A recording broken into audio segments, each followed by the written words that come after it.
오늘 출애굽기 말씀은 무교절에 대해서 말씀하고 있습니다. 따라해 볼까요? 무교절. 네. 무교절은 유월절 다음 날부터 일주일 동안 지키는 고난의 절기입니다. 우리나라도 과거에 무교절과 같은 어려운 시기가 있었습니다. 6.25 한국 전쟁 때가 그랬습니다. 북한 공산당의 남침으로 6.25 시기에 많은 사람들이 전쟁을 피해서 피난을 떠나야 했던 그러한 시기가 있었습니다. 엄마는 아기를 등에 업고서 걸어서 남쪽으로 서울부터 부산까지 걸어서 피난을 해야 했던 시기가 바로 6.25 전쟁입니다. 피난 중에 제대로 된 식사를 할 수 없으니까 이때 주먹밥을 주로 만들어서 먹었다고 합니다. 식탁이나 상에 앉아서 밥을 먹을 수가 없는 그러한 시기였습니다. 피난 중에 급하게 먹는 밥이 주먹밥입니다. 피난 때에 주먹밥을 먹으면서 얼마나 많은 사람들이 가족 생각을 하며 또 고향 땅을 생각하며 자기 집을 생각하며 눈물을 흘리면서 그 눈물 젖은 주먹밥을 먹었을까요? 그래서 해마다 6.25가 되면 특별 기도회를 개최하는 그러한 교회들이 있습니다. 6.25 특별 기도회를 개최해서 나라와 민족을 위해서 함께 모여서 기도하는 그러한 모임들이 있습니다. 그 모임에서 특별히 여전도에서는 주먹밥을 지금도 만들어줘서 집회에 참석한 모든 사람들에게 점심 식사로 그렇게 나눠준다고 합니다. 그때 눈물을 흘리며 고난 당했던 때를 기억하는 것이죠. 요즘 젊은 세대들은 과거에 어렵고 힘들었었던 때의 일을 애써 잊으려고 합니다. 그래서 어렸을 때 가난하게 살았을수록 과거의 열등감으로부터 벗어나려고 하고, 그래서 더 좋은 옷을 입으려고 하고, 더 좋은 차를 타려고 하고, 더 넓은 집에서 살려고 그렇게 애를 쓰는 젊은 사람들이 있습니다. 명절이나 가족들이 모인 자리에서 옛날에 가난했을 때의 이야기를 자꾸 하면 그런 얘기는 더 이상 하지 말라고 가족들에게 또 부모에게 핀잔을 주는 그런 자녀들도 있습니다. 과거의 고난의 때를 더 이상 기억하고 싶지 않은 것이지요. 그러나 하나님의 백성들은 과거의 고난의 때를 반드시 기억해야 합니다. 이스라엘 백성의 가장 중요한 절기 중에 하나가 그 가난했던 시기, 무교절을 지키면서 그 어려웠던 고난의 때를 기억하는 시기였다는 거예요. 가장 불편하게 보내는 절기가 무교절입니다. 유월절 어린 양의 피로 구원받은 이스라엘 백성들이 그 다음 날부터 일주일 동안 무교절을 지키면서 고난의 떡과 쓴 나물을 먹으며 출애굽을 해야 했던 시기입니다. 문명의 혜택과 편리함을 다 포기하고 정상적인 식탁과 맛있는 식사를 다 포기하고 고난의 행군을 시작하며 무교병과 쓴나물을 먹으며 출애굽을 하는 그 절기가 바로 무교절이라는 겁니다. 여러분, 오늘 본문의 15절 말씀 한번 보세요. 15절 말씀을 함께 읽어보겠습니다. 시작. 너희는 이레 동안 무교병을 먹을지니 그 첫날에 누룩을 너희 집에서 제하라. 무릇 첫날부터 일곱째 날까지 유교병을 먹는 자는 이스라엘에서 끊어지리라. 여러분, 우리 문화는 빵이 주식이 아니기 때문에, 쌀이 주식이기 때문에 누룩의 중요성을 잘 알지 못합니다. 밀가루의 섞는 누룩의 중요성을 잘 알지 못해요. 밀가루 빵을 만드는 데의 핵심은 누룩이라고 합니다. 누룩을 넣어야 밀가루 빵이 부풀어 올라서 부드럽고 맛이 있는 그런 빵이 된다고 합니다. 만일 누룩을 밀가루에 넣지 않으면 빵이 맛이 없고 굉장히 딱딱한 빵이 된다고 해요. 그래서 빵을 맛있게 만들려면 적어도 밀가루 반죽에 누룩을 넣어서 하루 동안 따뜻한 곳에 잘 두어야 이게 발효가 되어서 맛있는 빵이 된다고 합니다. 하나님께서 무교절에 이스라엘 백성들에게 누룩 없는 빵을 만들라고 하시고 그 맛없는 빵을 먹으라고 하신 이유는 출애굽의 긴박성 때문입니다. 이스라엘 백성들은 급하게 애굽을 떠나야 했기 때문에 밀가루에 누룩을 넣어서 발효할 때까지 기다려야 할 시간적인 그 여유도 없었다는 것이죠. 6.25 전쟁 때 피난을 떠나면서 급하게 주먹밥을 싸들고 서서 그 피난길에서 급하게 주먹밥을 먹었던 우리 민족의 아픔처럼 누룩이 없는 무교병과 쓴나물을 먹으며 애굽을 떠났던 민족이 이스라엘 백성들이라는 거예요. 여러분, 애굽은 오늘날로 비유한다면 오늘날에 살기 좋은 나라 미국과 비슷하다고 보면 됩니다. 미국의 대도시 뉴욕이나 LA 같은 곳에 살던 사람들이 그 대도시를, 좋은 대도시를 떠나야 한다고 한다면 그 마음이 어떨까요? 그냥 그 다음날 짐 대충 싸고 빨리 당장 그 대도시를 떠나서 시골로 가라면 그 떠나는 사람의 마음이 어떨까요? 요즘 젊은이들이 서울을 떠나지 않으려고 하는 것과 비슷합니다. 서울은 물가가 굉장히 비싸고 그리고 집값은 보통 비싼 것이 아닙니다.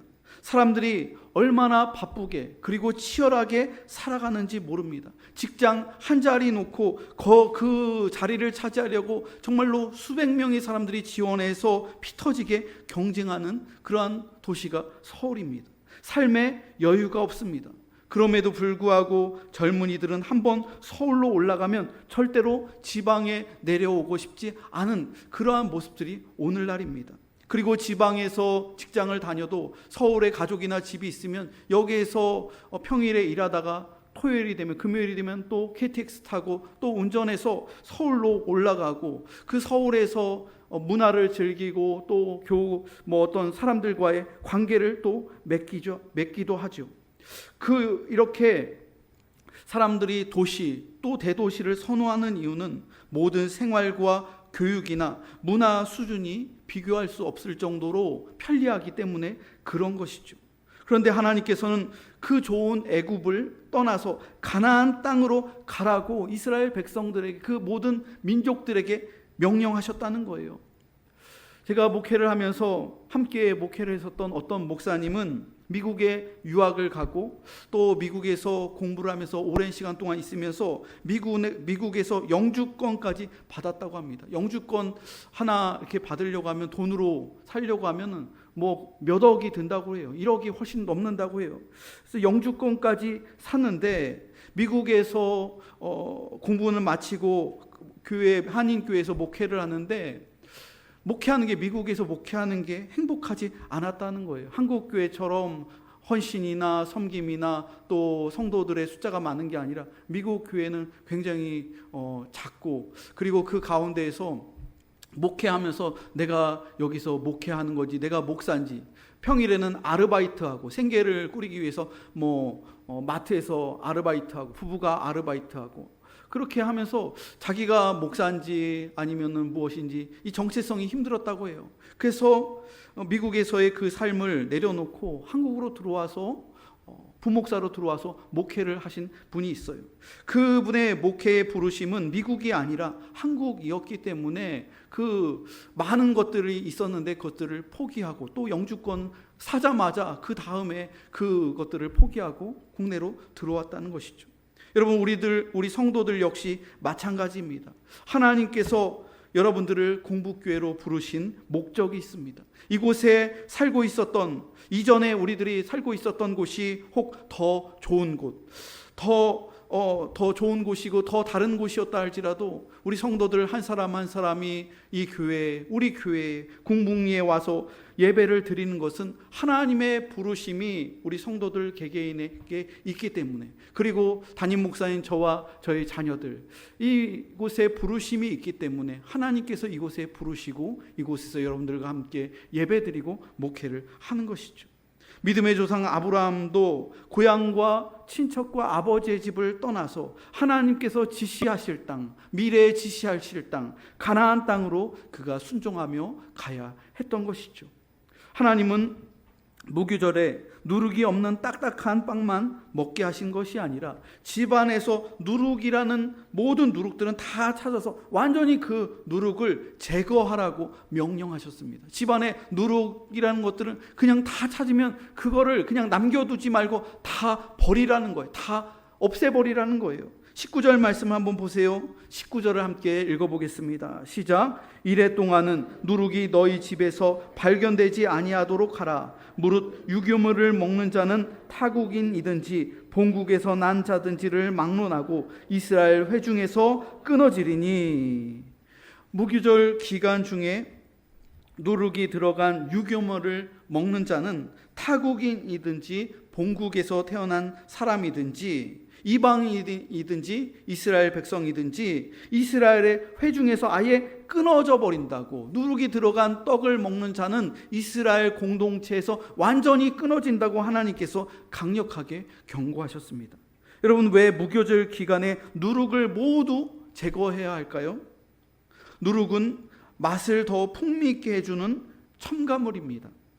여러분, 우리나라가 경제적으로 과거에 어려운 시기에는 모든 사람들이 다 못 살았어요. 동네 사람들 보면은 옆집도 그렇고 다 대다수의 사람들이 경제적으로 어려웠을 때는 다 사람들이 못 살았어요. 사람들의 생활 수준이 다 거기였습니다. 쌀밥을 먹을 수 없는 보릿고개 시절도 과거에는 있었다고 합니다.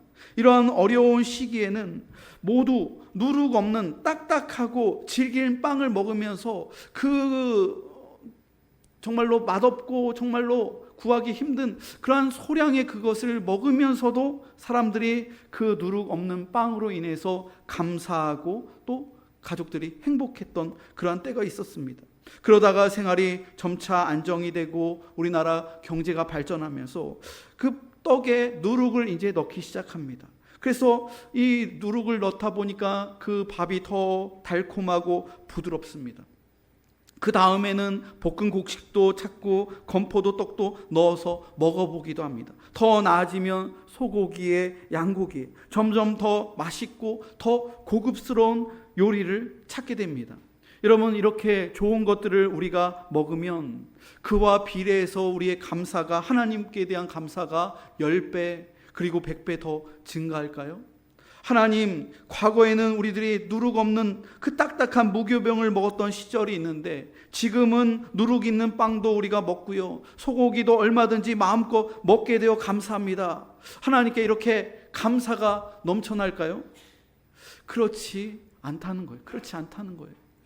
한국 교회가 어려웠던 시기에 그때 정말로 성도들이 나와 눈물 흘리며 기도하며 다 같이 못 살았던 때가 있어요. 그때 더 모이고 더 전도하고 더 기도했었는데 하나님께서 집도 주시고 또 차도 주시고 우리나라의 경제가 발전하면서 문화 수준도 더 높아지고 그와 비례하면서 더 누룩이 많아졌는데 그와 비례해서 하나님께 대한 감사와 기쁨과 또 우리의 삶이 더 성령 충만해지는 것이 아니라 그 맛에 우리가 더 중독되면서 더 맛있는 걸 찾고 더 다양한 것을 찾고 자꾸 우리들이 누룩을 더 얻으려고 한다는 것이죠. 하나님께 감사하는 것은 점점 감소해진다는 것이죠.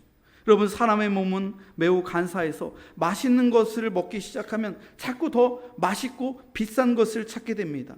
나중에는 시시한 것을 먹으면 그러면 그때는 감사하지도 않고 나를 무시했다고 상대방에게 대접하는 사람에게 화를 내기도 합니다. 옛날에는 너무 가난해서 먹을 것이 없는 것이 문제였습니다. 그러나 오늘날은 어떻습니까? 오늘날은 너무 잘 먹어서 문제입니다. 영양소를 과다 섭취하고 또 운동량은 부족하다 보니 비만과 고혈압과 당뇨와 대사질환 같은 성인병 때문에 예전에는 굶어서 죽는 사람들이 아주 오래전에 있었는데 지금에는 너무 많이 먹어서 이 성인병 때문에 사망에 이르는 사람들도 점점 많아지고 있다는 추세입니다. 여러분, 오늘날은 더 많이 먹기 때문에 문제가 되는 시대입니다. 여러분, 신앙도 마찬가지예요. 신앙에 대사질환이 있다는 거예요. 신앙에 성인병이 있습니다. 물질적인 축복을 너무 많이 받아서 하나님께 대한 감사를 잃는 성도들이 있다는 거예요. 너무 잘 살아서 감사를 잊어버리는 거예요. 너무 잘 살아서 감사를 잊어버리는 것은 우리의 몸속에 있는 혈관 속에 노폐물이 쌓인 것과 비슷합니다. 너무 편한 생활에 젖어서 하나님께 대한 감사를 잊어버리며 그것이 영적인 동맥경화증이 되어서 우리를 비대하게 하고 많은 질환들이 발생하게 되는 그러한 요인이라는 것이죠. 여러분, 그리스도인들이 누룩 맛에 너무 익숙해지면 안 됩니다. 그리스도인들은 심플 라이프, 경건한 생활, 단순한 생활을 추구하는 게 과거부터 미덕이었습니다. 요즘 세상 사람들을 보면 참 과시욕이 많은 것 같아요. 그래서 사람들에게 멋지게 보이려고, 사람들에게 있어 보이려고, 사람들에게 더 아름다워 보이려고 소위 명품들을 수집하는 그러한 트렌드가 오늘날 이 사회에 있습니다. 명품들을 사서 그거를 자랑하는 거예요.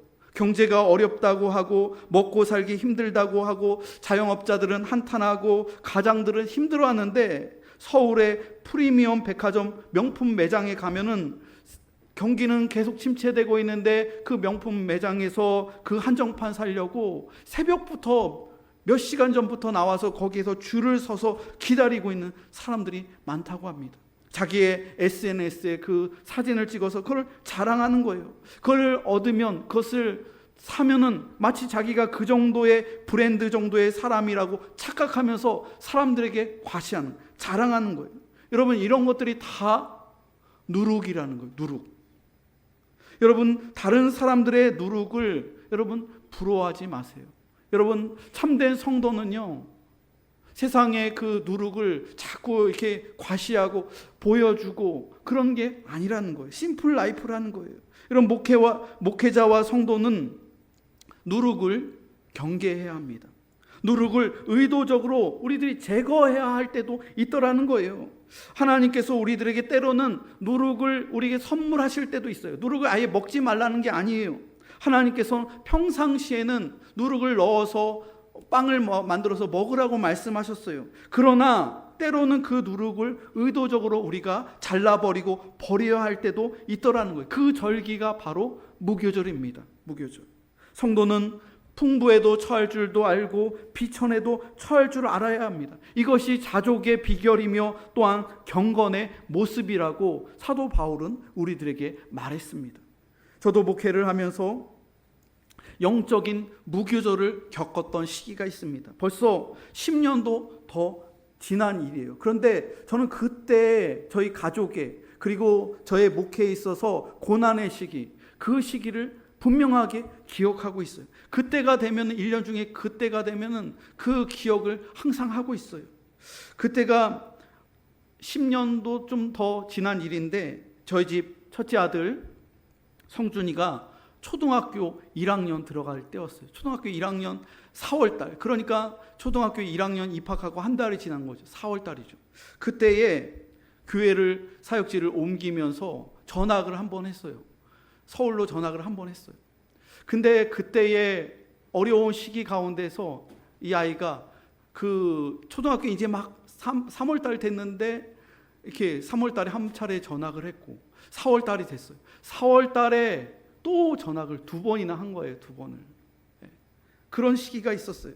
그때에 저와 저희 가정이 목회적으로 굉장히 힘든 시기였고, 저의 목회가 하마터면 그때 잠깐 단절될 뻔한 적이 있었어요. 1년이 될 수도 있고 알 수는 없지만, 그런데 결과적으로는 하나님께서 이어지게 하셨죠.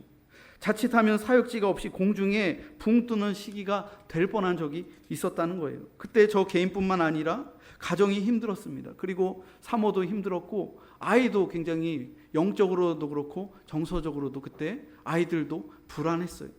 근데 그때 정말 신기하게도 의도치 않았는데 그 시기를 겪으면서 그 시기가 고난주간이었어요.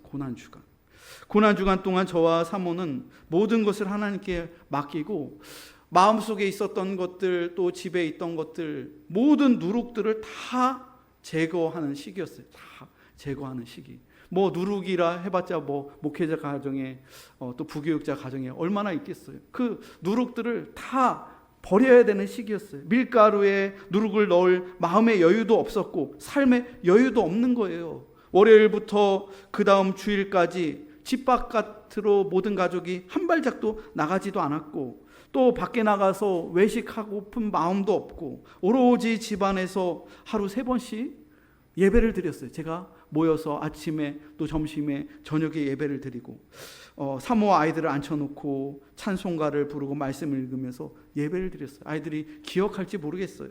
저는 그때 금식 기도를 했습니다. 금식 기도를 하면서 식사를 안 하고 요나서 말씀을 읽었어요. 하루 종일 요나서 말씀을 읽고 하루 3번 예배 드리고, 그리고 그 외 시간은 저는 제 방에 들어가서 거기에서 계속 성경 읽고 기도하면서 하나님께 미래의 길을 열어달라고 기도했죠.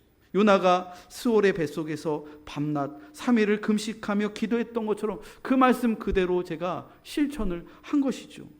고난 주간에 저와 저희 가정은 가장 낮은 곳에서 여호와 하나님을 바라보며 기적을 베풀어 달라고 그렇게 기도를 하면서 무교병의 떡을 먹었던 시기가 있었습니다. 이때의 무교절을 통하여서 저는 더 단단한 목회자가 되었고요. 그리고 그때의 그것을 탈출하면서, 그 시기를 탈출하면서 그때를 기억하면서 항상 저는 겸손한 마음이 생겼어요. 겸손한 마음이 생겼고 더 성숙한 사역자가 되었고, 그리고 그때 이후에 사역지에서 단 한 번도 저는 불만하지 않고, 또 뭐 집안의 어떤 부분들, 또 교육적인 부분들, 또 사례에 대한 부분들, 생활에 대한 부분들 하나도 그때 하나님께 또 교회에 대해서 불평불만하지 않고 감사하면서 그 시기를 지냈던 것 같아요. 그 어려움의 시기. 여러분, 우리 성도들에게도 그러한 시기들이 다 있을 거예요. 죽었다가 살아난 시기, 인생에 있어서 경제적으로 실패했다가 정말로 지하 단칸방에서 건강도 상하고 재정도 없어지고 그 고난의 시기, 눈물 젖은 빵을 먹던 그러한 인생의 시기가 있었을 거예요. 그 시기를 여러분 우리가 기억해야 한다는 것이죠. 그리고 그 시기를 겪으면서 우리가 더 단단하고 성숙한 사람이 된다는 것이죠. 마지막으로 오늘 본문의 16절 말씀 한번 보겠습니다. 16절을 함께 읽어보겠습니다. 시작. 너희에게 첫날에도 성회요 일곱째 날에도 성회가 되리니 너희는 이 2날에는 아무 일도 하지 말고 각자의 먹을 것만 갖출 것이니라.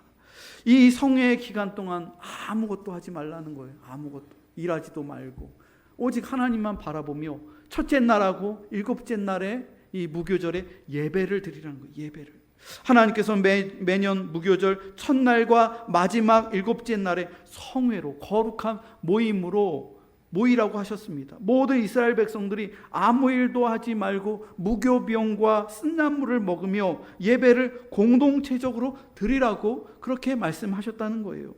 여러분, 신약시대 이후로 교회에서는 구약의 이 출애굽의 무교절을 예수님의 고난 당하심을 묵상하는 고난 주간에 우리들이 이 시기를 지키고 있습니다.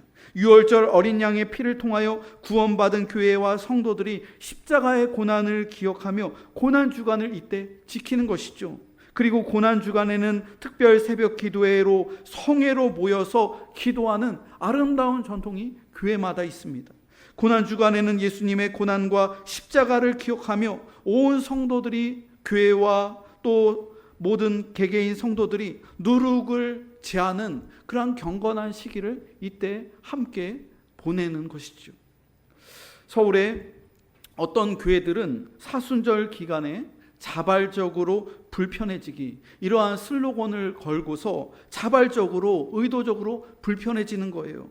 그래서 그때 사순절 시기에는 성도들이 자가용을 타지 않고, 교회에 올 때 서울에 길이 멀고 복잡하잖아요. 그런데 자가용을 이 기간에는 끌고 오지 않고 대중교통을 이용하는 그런 운동을 펼치는 거예요. 지하철로 교회에 오기, 또 버스를 통해서, 또 택시를 통해서 대중교통을 사용하면서, 또 그 대중교통을 통해서 사람들에게 그 교통비를 주잖아요. 그렇게 하면서 성도들이 그 대중교통 이용하는 운동을 펼칩니다. 또 그 고난 주간에 엘리베이터를 사용하지 말자, 의도적으로 불편해지자, 이렇게 하는 거예요. 그래서 교회에 엘리베이터가 설치됐고 교회 예배당 본당 올라가면 뭐 4층인 교회도 있고 5층인 교회도 있어요. 그런데 거기를 정말로 무릎이 불편하고 뭐 연세가 높은 고령이 아닌 이상 그냥 의도적으로 우리가 고난 주간에 에너지를 절약하고 엘리베이터를 이용하지 않고 걸어서 예배당까지 올라가는, 불편해지는 거 일부러.